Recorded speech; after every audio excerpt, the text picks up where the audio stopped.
श्रीराम समर्थ. आज एकादशी. लवकरच जाग आली. पटकन आवरून जपाला बसले. दिवा लावला. उदबत्तीचा सुगंध दरवळू लागला. नेहमीप्रमाणे बहु चांगले नाम या राघवाचे आणि जयाचा जनिजन्म नामार्थ झाला असे म्हणून माळेचा पहिला मणी ओढला. श्रीराम जय राम जय जय राम. आणि पूज्य बाबा बेलसरे यांचे शब्द कानात घोळले. कल्पना करावी तर ती भगवंताचीच, महाराजांचीच. इतर वृत्ती उठली तर तिला भगवंताकडे वळवावी. झाले. मग काय, डायरेक्ट पोचले गोंदवल्याच्या थोरल्या राम मंदिरातच. श्री महाराज समोरच्या सोफ्यामध्ये बसून अतिशय प्रेमाने रामरायाकडे पाहत होते. मी श्री महाराजांच्या चरणावर डोके ठेवले आणि पूजेला सुरुवात केली. एक एक उपचार अर्पण झाले. आता ओंजळीने भरभरून जाई जुई माझा आवडता कुंदा श्रींच्या चरणावर वाहत होते. श्री डोळे मिटून स्वीकार करत होते. गुलाबाच्या पाकळ्यांचा अभिषेक त्यांच्या मस्तकावर घालत होते. आज एकादशी म्हणून नुसतेच आटीव दूध दिले श्री महाराजांना. त्यांनी ते आनंदाने घेतले आणि म्हणाले, चल ही उरलेली फुले आपण रामरायाला वाहूयात. आणि श्री महाराज रामरायाजवळ गेले. रामाच्या चेहऱ्यावरून प्रेमाने हात फिरवला आणि पांढऱ्या शुभ्र फुलांनी अभिषेक सुरू केला. संपूर्ण मंदिर सुगंधी वासाने भरून गेले. महाराज तल्लीन होऊन फुले वाहत होते आणि त्यांच्या तोंडून भजन सुरू झाले. मग काय, समोरचे मारुतीराय आले टाळ घेऊन. महाराजांचा गोड आवाज, त्याला मारुतीरायाची साथ यांच्या भजनाने आसमंत भरून गेला आणि सर्व संत मंडळींची पावले धावली मंदिराकडे. साईबाबा, अक्कलकोट स्वामी, गजानन महाराज खड खड खडावांचा आवाज करत समर्थ जय जय रघुवीर समर्थ म्हणत हजर झाले. सर्वजण आता भजनात तल्लीन होऊन गेले. श्री ब्रह्मानंद बुवा हे सर्व पाहत होते. तेवढ्यात कोणीतरी म्हटले, अरे ते पहा, तुकामाई आले. डोक्यावर टोपडे, हातात बांगड्या, काखेत लहान कुत्र्याचे पिल्लू. महाराज झटदिशी वळले आणि तुकामाईंना साष्टांग नमस्कार घातला. तुकामाईंनी श्री महाराजांना पोटाशी धरले आणि म्हणाले, आज एकादशीना चला पांडुरंगाचे दर्शन देऊयात सर्वांना. आणि तुकामाई रामरायामध्ये गुप्त झाले आणि सर्वांना या म्हणाले. मग महाराज व इतर संत मंडळी त्यांच्यामध्ये विलीन झाले आणि उभा राहिला तो पंढरीचा सावळा विठुराया. आ हा हा, सर्वांनी मनसोक्त दर्शन घेतले. तेवढ्यात ब्रह्मानंद बुवा म्हणाले, महाराज स्नानाची तयारी झाली आहे. श्री म्हणाले, हो हो, आलो आलो. आणि सर्वजण पूर्ववत आपापल्या रूपात आले. तुकामाई म्हणाले, अरे आज आपण चंद्रभागेतच सर्वजण स्नानाला जाऊयात. मग काय, सर्वांनीच होकार दिला. सर्वजण जायला निघाले. तेवढ्यात दारामध्ये सात्विक 4 भावंडे आली. निवृत्ती, ज्ञानदेव, सोपान आणि मुक्ता.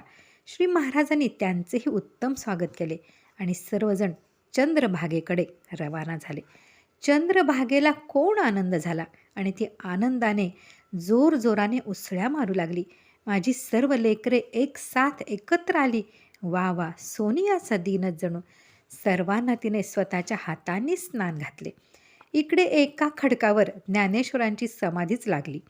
मुक्ताईने कळशीभर पाणी आणून ज्ञानेश्वरांच्या मस्तकावर घालून त्यांची समाधी भंग केली. परंतु माऊलीने फक्त स्मित करत म्हटले, काय ग मुक्ते, चल येतो स्नानाला. तेवढ्यात ब्रह्मानंद बुवांनी श्री महाराजांना हाक मारली आणि सर्व मंडळी स्नान आटोपून मंदिरात दाखल झाली. पाहतात तो काय, बुवांनी सुंदर पद्धतीने पाने मांडली होती. प्रत्येकाला चौरंग, त्यावर चांदीचे ताट, उदबत्त्यांचा घमघमाट, उकडलेली रताळी, दाड्यांची उसळ, ताक, खिचडी. ब्रह्मानंद महाराज म्हणत होते, ऊन ऊन सर्वांनी खाऊन घ्या बरं. सर्वांचा यथेच्छ फराळ झाला. नंतर श्री महाराज स्वतः स्वयंपाकघरात गेले.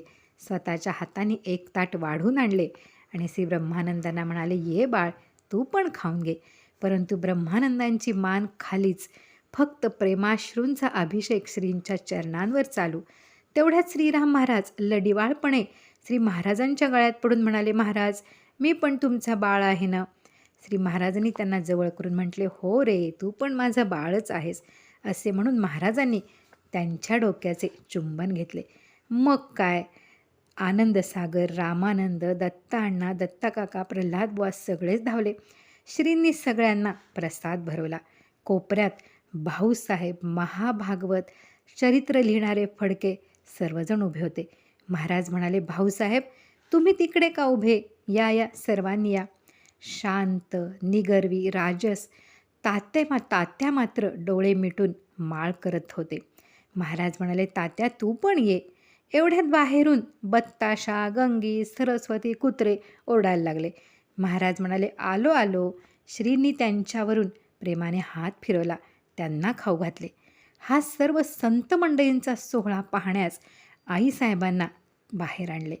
इंद्रिय नेत्र नसले तरी ज्ञानचक्षूंनी त्यांनी आपल्या सौभाग्याचा अनंत पसरलेला प्रेमाचा परिवार पाहून समाधानाने तृप्त होत होत्या. तेवढ्यात सरस्वती आईसाहेब, श्रींच्या पहिल्या पत्नी, आपल्या लहान लेकराला घेऊन श्रींच्या समोर आल्या. त्यांनी श्रींचे दर्शन घेतले, नमस्कार केला. आईसाहेबांना नमस्कार करून निघून गेल्या. पट्टाईत मावशी, अम्मा, मुक्ता, भाऊसाहेबांच्या पत्नी, गोदूताई, जिजीबाई या सर्व महिला मंडळी अगदी निशब्द होत्या. मनोमन फक्त आभार मानत होत्या परमेश्वराचे. आमची सद्गुरू माऊली, आमचे महाराज, आमची दया सिंधू.